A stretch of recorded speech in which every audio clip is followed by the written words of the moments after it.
And I think us consuming so much information is just a way for us to escape what we really need and what we really need to look at. And it's scary. Like there's some fear around that, right?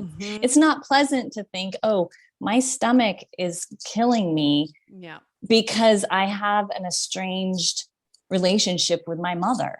Like I'd rather say my stomach's killing me because I eat too many beans and maybe I need to change that. Right. Exactly. Yeah. And yet we can read all we want. We can get all the latest research, but that doesn't necessarily mean it's going to apply to you or I.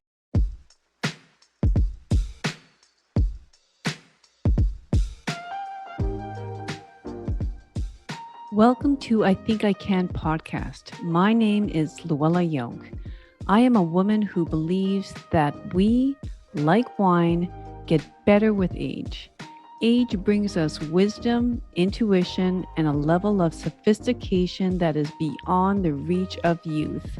I am here to tell you that living a luxuriously rich and fulfilling life is in your reach. I Think I Can podcast will teach you to think differently in order to get different results. Allow me to show you how to do life effortlessly. This podcast is for the woman who is tired of playing by the rules of society, community, religion, parents, and partners. I Think I Can is all about becoming brave, authentic, purposeful, and strong. Listen weekly and you will find yourself living a life you could have only once dreamed of. Thoughts drive our physiology. So channel your thoughts with me into a life truly worth living. Enjoy the show. Hello, everyone. Welcome back to another episode of I Think I Can podcast. Today, I have with me Dr. Nicole Marcione. She is an empowered aging coach, a body-brain longevity specialist, and a board-certified health coach, and also the founder of Integrative Aging. Now, her mission is to shift the paradigm around aging from the current anti-aging BS to embracing growing older. You'll find her living life to its fullest every day in Hermosa Beach, California. So welcome, Nicole. Thank you so much for having me, Luella. You're welcome. Excited to decide to ask you a few questions here. So let me start. Okay. You know, you mentioned that you help women reconnect to their body and trust their intuition by integrating evidence-based longevity research and feminine energetics. So I thought it would be nice to maybe start the conversation by explaining to our listeners what exactly is feminine energetics, because I don't think everyone understands what that is. Yeah. So to me, because I'm sure there's many different perspectives and takes on this, but the women I work with are usually very driven, type A, get stuff done, successful women. I'm sure you are always around them as well in your work. I'm trying to recover. Probably are. It's also right. Usually that's the thing. Yes, I understand that completely, especially coming out of academia. Yes. And so what happens is we get into this very like do, go, burnout, which leads to burnout, fatigue, exhaustion. And we tend to kind of cut ourselves off at the head. And we don't sink back into our bodies, which a lot of times this is our superpower. Like this is where we can tap into our kind of deeper knowing, our intuition. Sometimes when we feel stuck, or not sure which direction to go in, we get stuck and we get just in our head. And instead tapping into that feminine energy, which is really based in feelings, in the body, in being, in taking some quiet time and stillness to listen.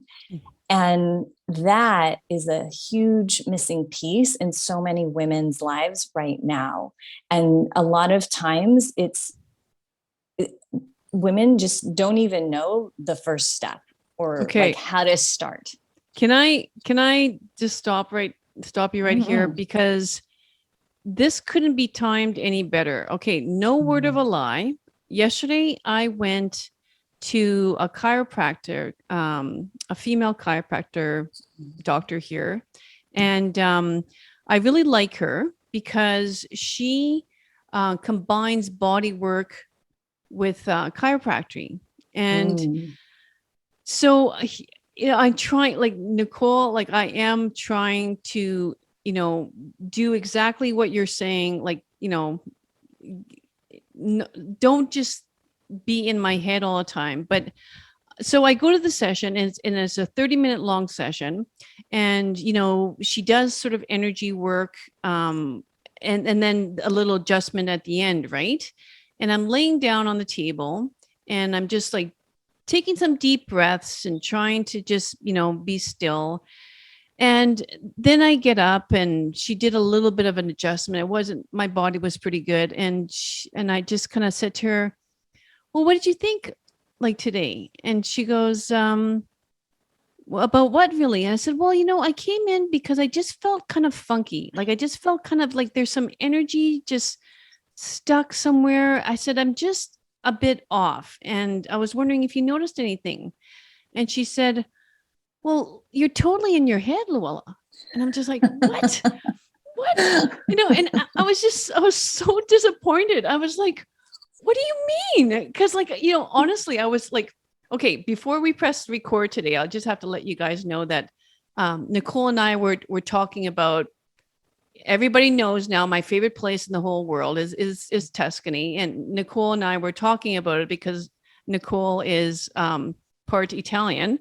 And so I, like, even on that table, I was like thinking about Tuscany. I just thought I was, but then after she said it, I was like, okay, wait a minute. I was also thinking about, okay, once I get back home, then I got this client, and then I got to do that. And then there's this, and then I'm meeting my sister later for a walk. And then, it's just like all the logistics around that. So I completely failed, completely failed. You didn't fail. You just got some feedback and a lesson. That's all. Okay. So what do you do with someone like me then? I mean, I could be your client. So I must admit, I have been told plenty of times also that I am too into my head. And I think this is what really got me on a serious path of getting into my body, but I'm always getting pulled back up into my head. So I feel like it's not failure, it's just feedback, and it's a constant growth, a constant evolution towards, deepening our connection each time. Yeah. So a few things, and you mentioned one of them, of how to kind of instantly get into that intuitive place, that feminine energy, that body and out of our head, is to breathe and really focus like on the sensation, not just breathe in, breathe out, breathe in, breathe out. Right. It's like, as I'm breathing in, how am I feeling my lungs expanding? Like, is there tightness? Is there freedom? What does it feel like when I'm exhaling? What is, releasing? Do I feel kind of a relaxing of something, or maybe something else tightens up? So really getting into the sensations of our body, the feelings of it. So you don't have to think about it, just like, what am I feeling? And that's so hard because a lot of us, especially as women, especially at a certain age, we kind of feel betrayed by our bodies sometimes. Have you ever felt that way or worked with people? And it's like, this is not what I've had my whole life. Like, what is this? What's happening? I didn't look like this. I didn't feel like this. My body didn't react this way. Like, it was always so easy to XYZ before. And so a lot of times I feel like because we are in this constant dynamic with our body, our physical body, our emotional body, we kind of, it's just really easier to check out and just stay in our head, right? So breathing, feeling, even if those feelings aren't super comfortable. And then the other thing is movement. Because, and I don't care how you move, but physical movement gets us out of our head and into our body, as long as it's not something super cognitive, right? Dancing, putting on music, dancing, shaking our body. I love things like yoga and Pilates, things that you must have that mind-body connection. You're just not moving, let's say, on a treadmill or on a bike, where you can be reading or you can be watching TV or listening to a podcast, which I know we're on a podcast, so it's a very great way to listen to a podcast. But when we're doing that, it's like our bodies are doing one thing automatically and our head is in another space. Okay. And so how do we integrate those? Okay. So, now I don't feel so guilty either about, because there's interesting, I interviewed a colleague just the other day too about yoga, and she was she's a yoga instructor, and she's also a coach, and we were talking, like, she's starting to run again, and I was thinking, we were having the discussion about how running can be very therapeutic in a sense that it's a mindless movement. It's almost like a movement type of meditation. It's meditative movement. Yeah. Very rhythmic. And I said, maybe I should get into that again, because I myself am you make me feel better now though, because I said, I try to do like just little movements, whether it's with weights or skipping or little things in my garage and stretching. But I told her that I often find myself stopping because, well, see, that is different, because I'm in my head probably thinking about my day. I'm not necessarily thinking about what my body's feeling like in this stretch or in this movement. So I'm in my, no, I didn't fail. I didn't fail. I'm just course correcting again. Yeah. And really, this is another thing I love helping women with, and men, but in particular women, is that intuitive, like we've heard of mindful eating or intuitive eating, but also intuitive movement and mindful movement in the fact of, what does my body need today? Because sometimes it might be a run, sometimes it might be a gentle walk, sometimes it might be stretching, sometimes it might be CrossFit, you know what I mean? Depending on where you are in the time of the month, if you're still on your cycle, where you are in your stress levels, what makes you feel good? What brings you pleasure? That's the biggest thing, because I can speak all day long on how wonderful yoga is or Pilates, but if you hate doing those things, it's not going to bring you pleasure, and it's not going to do the positive things that we're hoping for if you go in with resistance, resentment, not just waiting until it's over. So really finding what lights you up in the form of movement, physical activity, in the form of, same with meditation. Like, people are like, I just can't sit still and breathe. Okay, then walk and breathe, or run and breathe, whatever. Like, meditation is just a name for focusing on something in order to get some clarity. That's it. Like, it doesn't have to be sitting cross-legged with your hands in yoga mudra saying, oh, unless you want it to be, right? So that's part of that feminine energetics, whether you're a man or woman, we all have it, is like being in tune with what our body needs. And in order to do that, we have to feel into it. We can't just logically get there. We can say, oh, well, I need this, I need to do that, I need to do that. But if we take a moment, tap in, listen to what our body needs. Maybe it's rest, Mm-hmm. whatever that may be.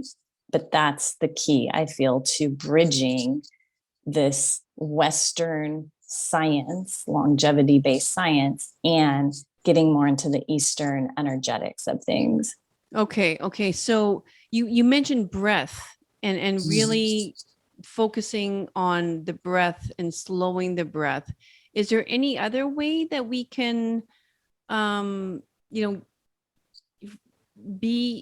feel more into our body? What's our body telling us? So breath, movement, those are the two big Okay. ones. And then I would say probably taking some time to see what makes you feel good, Okay. like really good, what lights you up. So maybe it's being with friends. Maybe it's being out in nature. Maybe it's lying down by the beach. Maybe it's playing with your kids or taking your dog out for a walk. I don't know. There's so many different things that can bring us pleasure, but tapping into that, what are my desires? What are my pleasures? And then that releases so many neurotransmitters and chemicals in our body that are pleasurable. And so it just kind of compounds and amplifies those feelings. So not putting away like, oh, this would really feel good right now, but I don't think that's what I should do, right? We always are shoulding all over ourselves, I say, instead of shitting all over ourselves. Yes. So stop shitting all over ourselves and like, what really feels delicious right now? Mm-hmm. What feels good in our body? And in order to know that, we have to feel. Yes. Okay. No, that makes sense. Like it's sort of like prioritizing self-care during the aging process. Like realize that our bodies are shifting. They're telling us, it's telling us to do different things through different stages of life, but not but not shooting yourself that I shouldn't be feeling this anymore, or oh yeah, I did turn 54, so therefore that makes sense, or whatever that is. It's sort of like, yeah, okay, so what do you think is there anything in particular that you feel women need to pay more attention to when it comes to aging?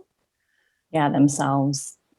Like actually start prioritizing themselves. I feel like with career, with family, with aging parents, usually with kids. I mean, I've just turned 47. A lot of my friends didn't start having kids until their late 30s and 40s. I don't have children, but now I see they're not only like contending and navigating children, but also aging parents, and maybe also navigating like perimenopause on top of all of that. Yeah. And then we really get down on ourselves with like self-talk, or I'm not good enough, or why can't I handle all of this, or I'm losing my mind, or we are frazzled and maybe blame it on hormones or blame it on something like that. But it's like, no, why? We need to just stop, see what our bodies need, see what our humans need. Maybe we need support. Maybe that's hiring a babysitter, a housekeeper, a coach, whatever it may be. But getting that support and start putting yourself above all others, because then, I mean, it's so cliche, like fill up your cup first and then you can give out of the overflow. But so many times we're running on empty. And then when we're just being giving humans, it's no wonder we break down, we're burnt out, we're exhausted, we're pissed off, we're frustrated, we're resentful, right? All of these things, because we're not tapping into what our body needs. Yeah. Okay. So, you mentioned, maybe needing a coach. Did you always know you wanted to be a coach? Like I see that, your background, your educational background is quite eclectic and, similar to me. It's right. It's been a wild ride, but I've enjoyed every part of the way. So like maybe speak a little bit on what got you into gerontology and coaching. Yeah. It's funny, when I was reading a little bit about you also, I was like, oh my gosh, we've had very similar paths. And even though it seems kind of disparate, the things we've done, we've actually been able to combine them into a very beautiful offering of ourselves, right? And our Yeah. knowledge and our wisdom. And so yeah, for a very long time, I was a Pilates teacher. Mm. And what struck me was how aging and movement integrated together, and how those who were moving well and keeping their physical fitness up were aging well as also, and vice Mm. versa. And so that was the initial thing that piqued my interest into gerontology. And so I went back to school. I got my bachelor's in lifespan health. I got a master's degree in gerontology, which is actually the study of aging over a lifetime, which is Okay. not the same as geriatrics. Geriatrics is like the study of disease of older age. Right. So gerontology, you can be a gerontologist and study 20-year-olds or 30-year-olds. It's just the study of aging over a lifespan. Mm. Um, and so I got into research during that time. And so the most natural place that everyone was encouraging me to go was to go into Ph.D. program. And Mm-hmm. so I studied how mind, body, exercise, and lifestyle affects mobility and cognition in older adults. So I had a lot of brain science during that time. I also realized, and I don't know about you because I know you come out of a psychology Yes. background. Mm-hmm. Yes. Mm-hmm. And a PhD in psychology. So you understand the rigors of academia and the whole environment. And it just was not for me. I knew No. even Yeah. though I was being trained in a research one Yeah. institute, like I was being trained at the highest level to direct a lab of my own, to like get multi-million dollar funding from the NIH. These were the silos I was getting put into. And I did Yes. not like that. I was like, I do not want to be in a basement looking at I know. data and Exactly. writing grants all day. Oh God. That was like a slow death to me. Yeah. So pretty early on, I was like, I definitely know I don't want to do that. But then I was like, well, what else am I going to do? Mm-hmm. And so I just kind of happened upon coaching.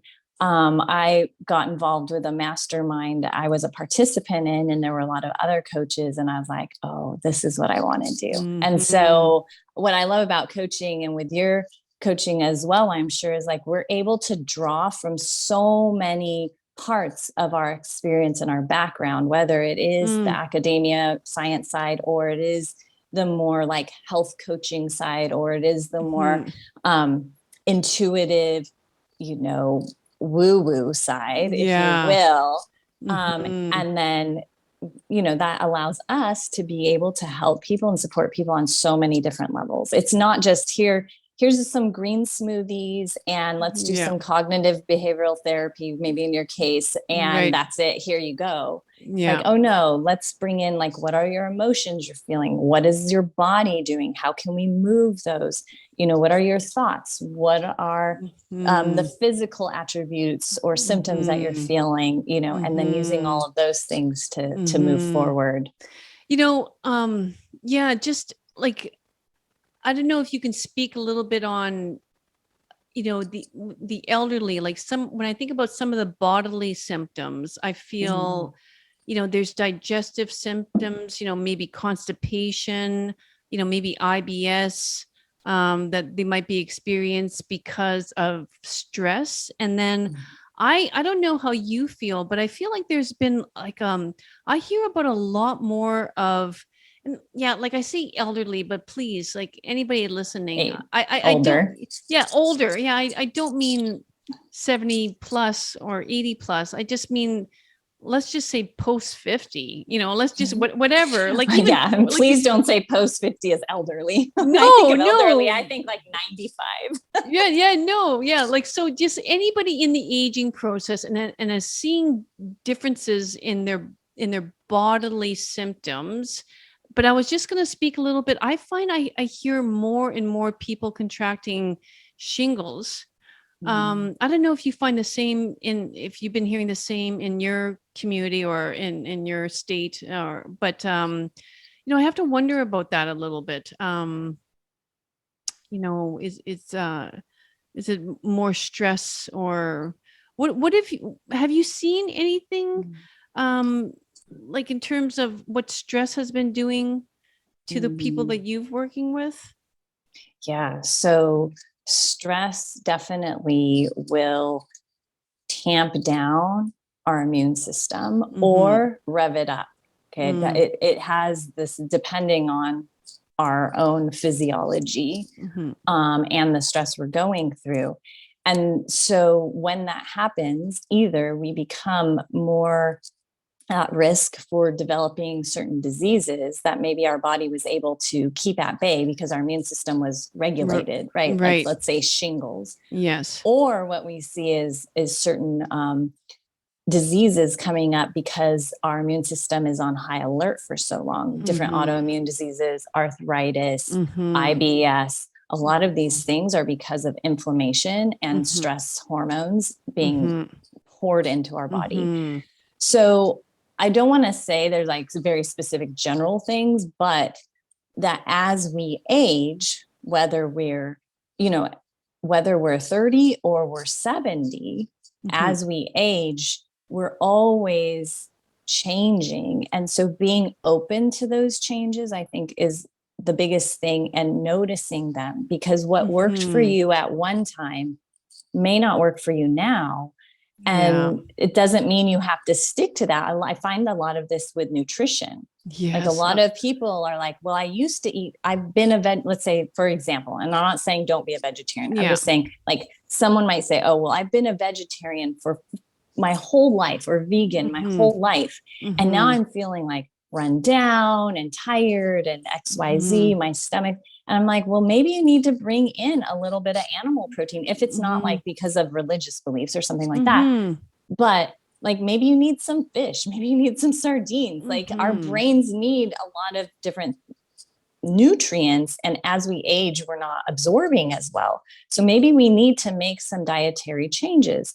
Or for sleep, a lot of women, especially as they go through perimenopause, they have a lot of sleep issues, and it's like, Yeah. okay, well, I never had problems with sleeping, or I always did XYZ and could fall asleep, and now I can't. Mm-hmm. Okay, well, let's step back and see, what is your body asking for now. So Yes. it really does always go back to that intuitive, like, our bodies have that deep inner intelligence of what we need. Mm-hmm. We just need to stop being like, well, this is how it's always been done, this is how I've always done it, why isn't it doing it now? Well, it's not doing it now, so how do we move forward and get out of this stuck place? Yeah, exactly. Yeah, like let's not talk about the past anymore, because it's not the past anymore. It's the present. Right. Yeah, well, you were speaking, and I just had it made me think. I want to talk to you about oh, intuition. That's a topic that, like, you talk about, how you do that in coaching, is sort of reuniting, I think particularly women, and reintroducing them back to, their intuition. What does intuition mean to you? And, like, maybe if you can answer that, but then also, like, sometimes I find, like, with myself too, it's like, is it my intuition saying I should do this?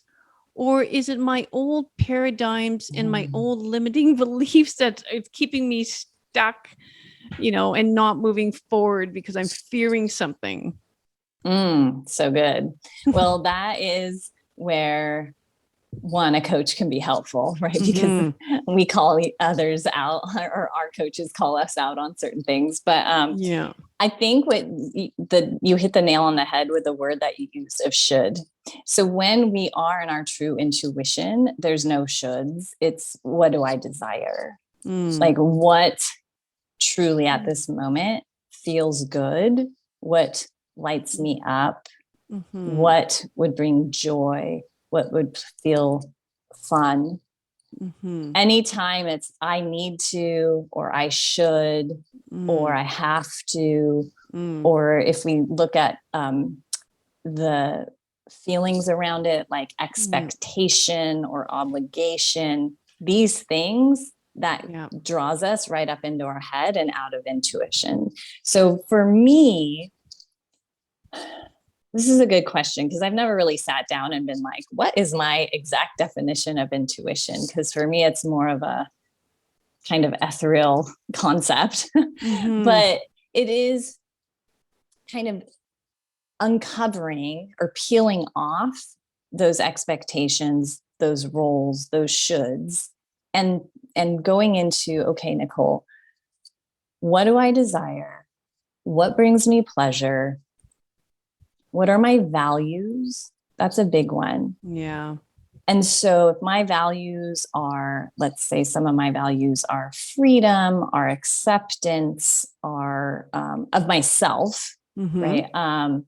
Are adventure. So sometimes looking through things through that lens of whatever your values are will also help you to get more into your intuition. Now that can be a little heady, I will say, but you can kind of start with the values as a nice segue into getting into the deeper, like, what do I truly desire and what is my body needing at this moment?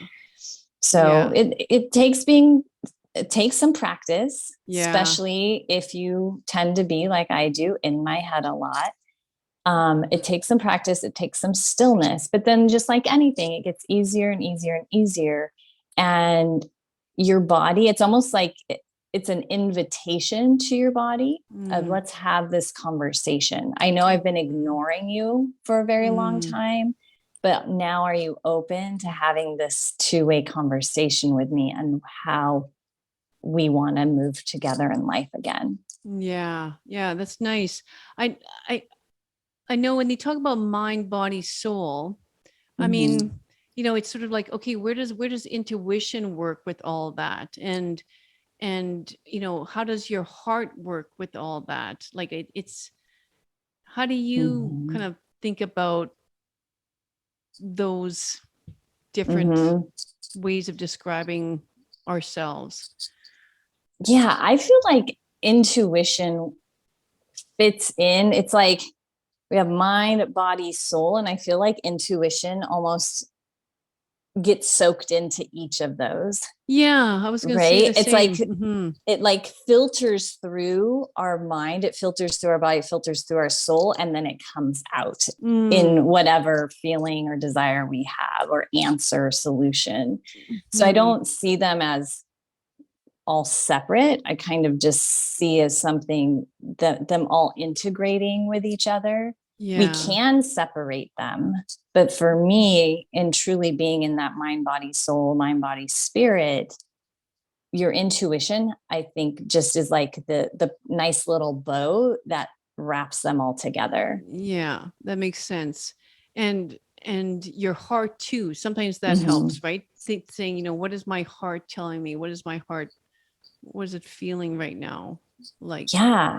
And that's so important. That's kind of where the breathing helps, because when we take deep breaths, it opens that chest space and it opens our heart space. And right now we sit so much and we're in front of our computer so much, or looking down at our phone so much, that physically this part of our body, our chest, is very contracted and closed. So sometimes what I tell people is, can you just like lie over a foam roller or a barrel or something and just don't do anything, just be, but let all of that open. And it can be pretty vulnerable. Like I've had some people start crying or break down simply by opening their chest, because they have so much heaviness around that, right? And they've been protecting themselves for whatever reason. And now we're asking them to peel that layer off, physically and energy wise. And it's just like very opening and exposing, but then a lot of stuff can move through that. So yeah. And then you just reminded me of, you know, the gut and the brain too. Like they're so intricately connected. I mean, not even like, I mean, like physiology or physiology as well. I mean, the vagus nerve. Vagus nerve. But just like, oh, you know, I mean, either, whether like it's those IBS symptoms, right? It's like, and then I have, you know, certain clients that, like I asked them, you know, what does anxiety look for you when it comes to food, and, somebody who's anxious might be binging while another one can't touch, a morsel of Mhm. food when they're anxious, right? Like Right. it's just so different for everyone. Yeah, and I'm not sure I can't remember if you have any Ayurveda background. No, I do not. Oh, that's really interesting, especially when it comes to what you just said, because based on the different doshas or Mm, characteristic types, like one, what you just described, when they're mhm, anxious, the vata type won't even touch food. But mhm, another, when they're stressed out, they binge or maybe they purge, like the binging would mhm, be kapha, and then mm, the purging would be pitta. So it's really interesting to mm, even intertwine those types of Eastern mhm. philosophies into that, because it is so unique. And that's another thing that we work with, right? That one size does not fit all. What is good for one person is bad for another. So tapping into that bio individuality, like what is my gut need? What does my heart need? What does my intuition need? It's going to be different for everyone. And I think that is probably the biggest hurdle, you might say, or challenge, is Mhm. because most people today just want to give it to me, like give me a to-do list and I'll do it, and then I'll bang them out and I want to feel better. And it's like, Mhm. well, we have to figure out what makes you feel better, because I could say, have cruciferous vegetables because Yeah. technically they're supposed to be good for you. But if they totally mess up your system, it's obviously not good for you. Like, we're not going to keep shoving those down into your system if your body's rejecting that. Like, Right. so how do we stop and take the time and make the effort? That's the hardest thing, because people definitely just want to be told what to do and do it, as opposed to digging a little bit Yeah. deeper, peeling Yeah. off the layers, because it's Yeah. scary. It's scary. It takes a lot of Mm. courage and bravery to do that, because we tap into not just, like you said, the physiology, but it's the mental, the emotional, Mhm. all of those, the spiritual things that we start uncovering. It's just these physical manifestations are kind of what's right in our face and making us Right. uncomfortable and Yes. screaming at us. But usually it's because there's been a lot of other things that have led to that point. Right. Yeah. It's much easier to go to the objective, yeah, physical changes. Like, even like you said, like maybe I'm, I'm vegan.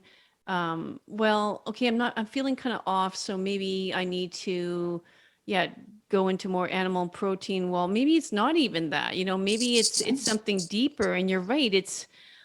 We always want to take the easy route when, but I mean, yeah, it pays off so much more if we, like you say, if we can sort of like take that moment, breathe, feel into it. What is my body actually asking for? And Mm, yeah, and don't let anybody else tell you differently. Like, that's the other thing too. I think, as much as I so appreciate, like, the ability to listen to a podcast, and to have, PubMed at my fingertips. You can pull up any research article, you can Google, WebMD, you can, I mean, it's audiobooks, it's just like never ending in right. info. And I'm like, I always say I'm a serial learner, and I just like, I love learning, but it's almost like it's too much information. Do you ever feel that way sometimes? It's sort of like you,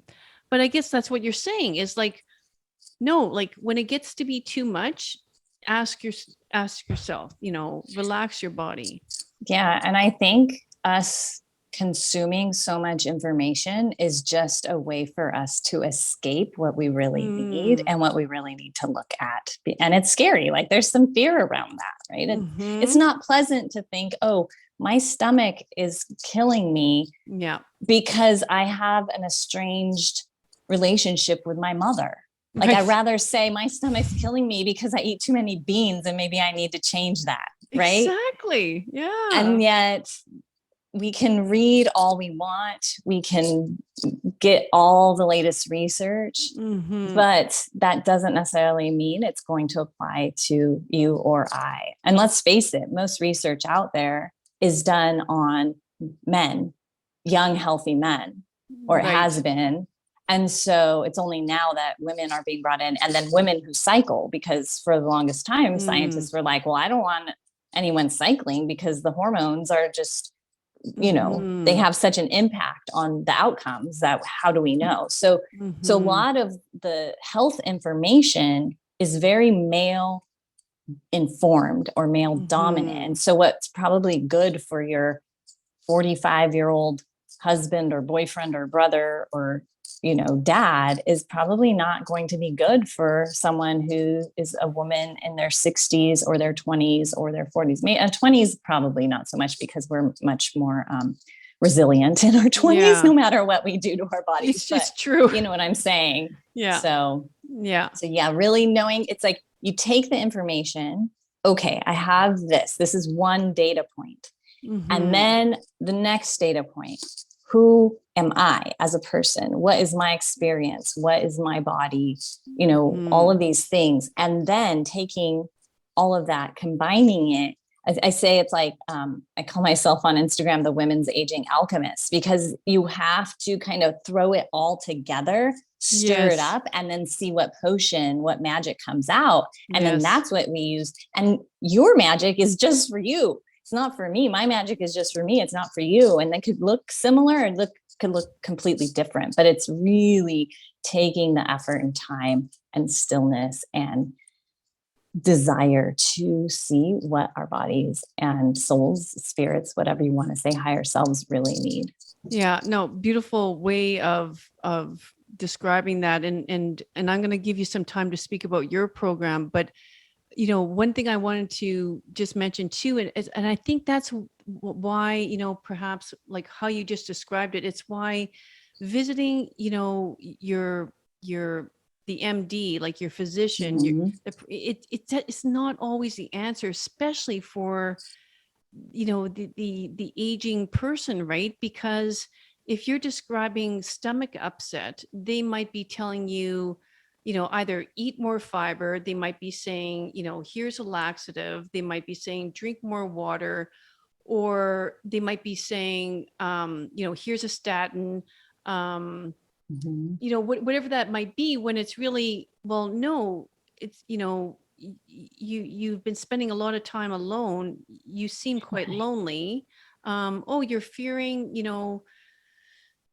whatever that might be. It could be decades of something that happened, decades ago, but for some reason it's still in your body and you're holding it. The doctor's not going to know that. And the most irritating thing I hear all the time from my clients that their MDs have told them is, it's because you're older.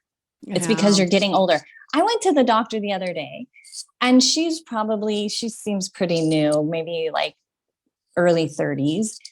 And I forget what it was, but she's like, well, you are getting older. And I was like, I'm 47. At the time I was 46. If I was 90, I would accept that reasoning. If I was 95, okay, I'm getting older. No, not because I'm 47. Like, my body is not breaking down at 47. Your body is not breaking down at 65. No, it's something else, but that's like the easiest excuse and thing that a doctor can say. Well, it's because you're getting older. And what does everyone say? Oh, yeah, that's true. Yeah. And then they accept it. And it's like, no, you don't need to accept this. Let's fight this. Let's shift the paradigm around aging and what it is to feel good in our bodies at every age. It's not just because you're getting older, unless you're like 100, then I will understand if you're tired. Yeah, exactly. No, perfect. Thanks for giving that message. Yes. Now, I know we're both on a tight schedule today. So tell us a little bit of what you, in your alchemy, what you got stirring up, Yes. Okay. So right now, I'm always having, openings for one-on-ones, but I'm really excited for two programs coming up. One is called La Dolce Vita. You and I talked about our love of all things Italian, and this is really tapping in to how do we bring more pleasure and indulgence into our daily life? Now, that might seem kind of frivolous. However, when we do that, it has major impacts on our physiology, on our psychology, on every part of our being. So we're going to be, and I might even be in Italy at the time that I am putting the live program out. So you might be able to join me live during those days of the program. So that's going to be really fun. And then you were just talking about gut. And I think gut health is so important, but not just the physiology of it. So it's going to be called Core Connection. And we're going to definitely talk about the physical gut, like the physiology of gut health and microbiome, its connection to our brain. It's called our second brain. Why? But also strengthening our gut, like our core muscles, right? Because it's our center. And then how do we tap into that intuition, right? Our gut instinct. So gut has so many levels to play around with, and how do we bring them all into one? And so those are just a couple that are coming up very soon. So if anyone has any questions or wants to join, please just reach out or reach out to me anyways. I just love having these conversations no matter what. Yeah. Do you give some sort of like discovery call or anything like that? Or we could do it, not for my group programs, but for sure for one-on-one. Yeah. If someone wants to work on me one-on-one, we can hop on a call and see if that's a good fit. We covered a lot of great topics, and I really feel very fortunate to have grabbed you today. Thank you so much for having me. This was so much fun. I feel like we're kindred spirits, and I'm really excited that we found each other. And I just appreciate you having me on. And thank you so much for your time. Well, you're most welcome. And we are going to keep in touch about La Dolce Vita. Yes. Okay. All right. Have a great week. You too. Bye. Take care. Bye-bye. Thanks once again for joining me on another great episode of I Think I Can podcast. If you liked it, please subscribe below so you don't miss out on any future episodes. And until next week, treat each day like it was your last, because each new day is a privilege that we shan't take for granted. Cheers and have a great week. Bye-bye.